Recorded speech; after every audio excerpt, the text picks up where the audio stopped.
One of the things I've always told everyone that the greatest, sabotage that happens to black Americans is economic sabotage. I don't care if somebody don't like me because I'm black. I don't care if somebody call me names. I don't care with that. But what I do care about is being economically sabotaged because I'm black. Let me go ahead and roll this clip of this, white gentleman speaking about how they sabotage you. Even when you have high credit scores, you have great jobs, etc. Let's go ahead and roll that.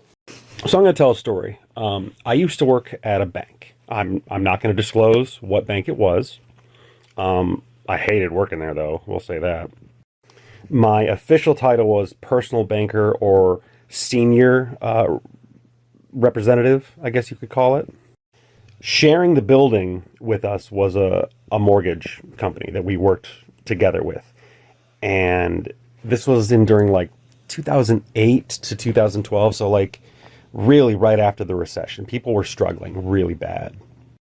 And let me tell you, I cannot even comprehend. I can't even think about the number of people who were white and below their credit score to meet a certain criteria, a certain percentage.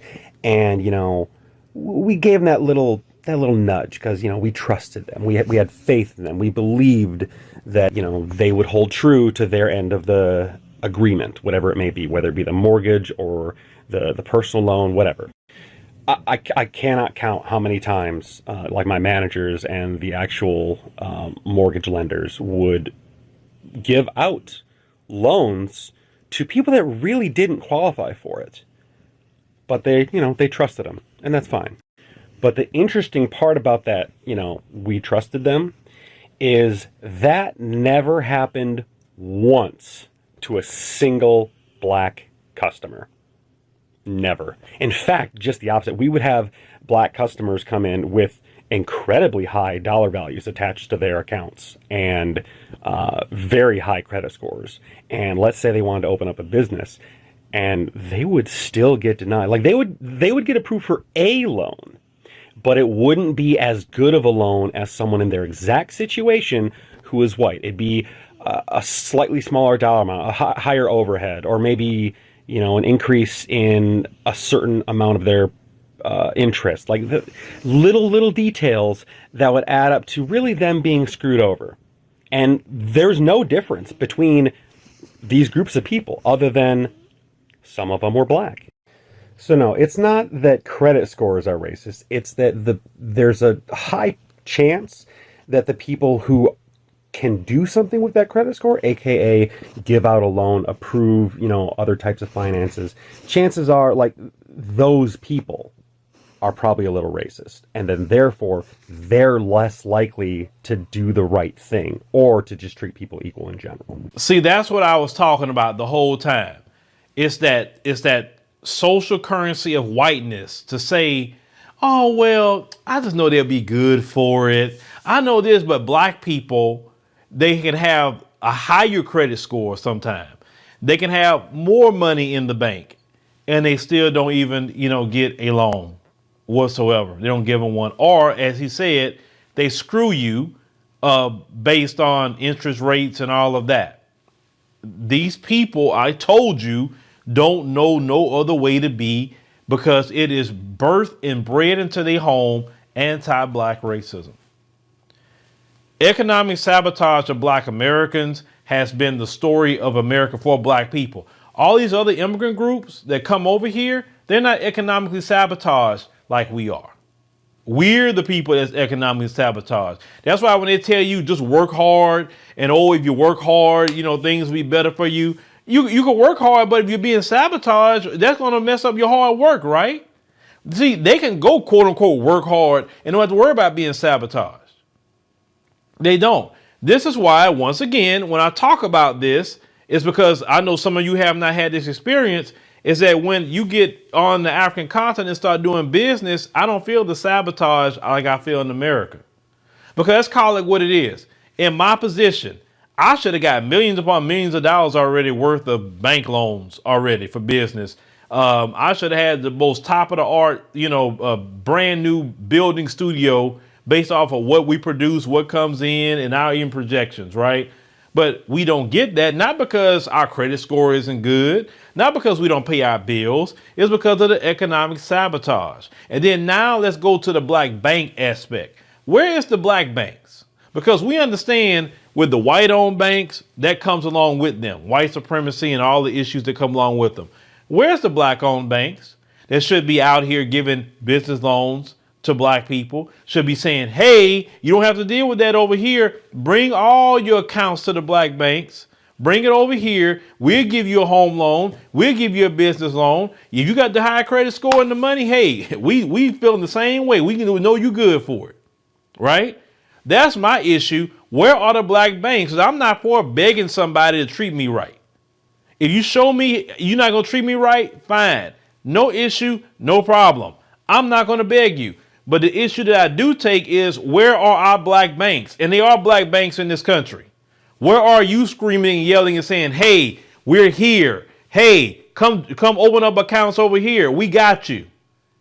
We will put you in a home. We'll give you a home loan. We'll give you a business loan. We'll do that over here. Because if we're not having the black banks opening their mouth and saying, hey, come over here and we'll take care of you, then what else do we got?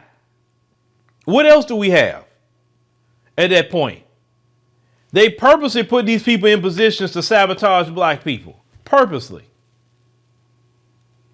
And how do we combat that unless you also make reports to the Consumer Financial Protection Bureau?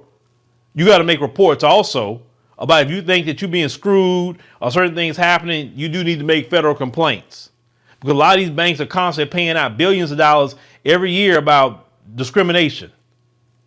And what I'm saying is, why should we be doing that if we have our own black-owned banks?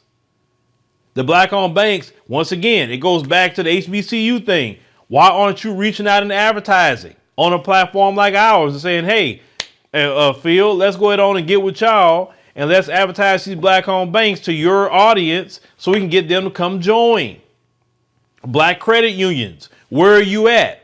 Why aren't you coming over here and say, hey, Phil, let's go ahead on and try to put up some advertisements so your audience can know about the black-owned credit union so they can go bring their accounts over here. That's the issue. You're not advertising. We have a good amount of people watching our platform. You should be on here advertising the black banks and black credit unions, even in the African continent. Some of those businesses should be advertising to this audience too, because we have people watching in the African continent. We're going to keep pointing out the obvious about everything that's going on, or what's going to happen. What are we going to do about it? What the black banks going to do about it? What the black-owned credit unions going to do about it? What are you going to do about it? Are we going to be, is that our lot in life, to always be sabotaged economically? Is that what it is? Because the social currency of whiteness means a lot.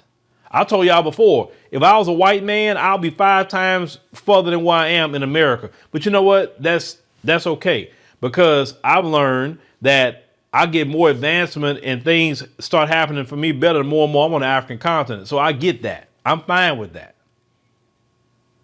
But like I said before, why do I have to leave my own country where I'm born and raised and pay taxes at to get anywhere further? But like I said, it could be, like I said, the Jesus thing, where he said that Jesus couldn't do many miracles, in Nazareth.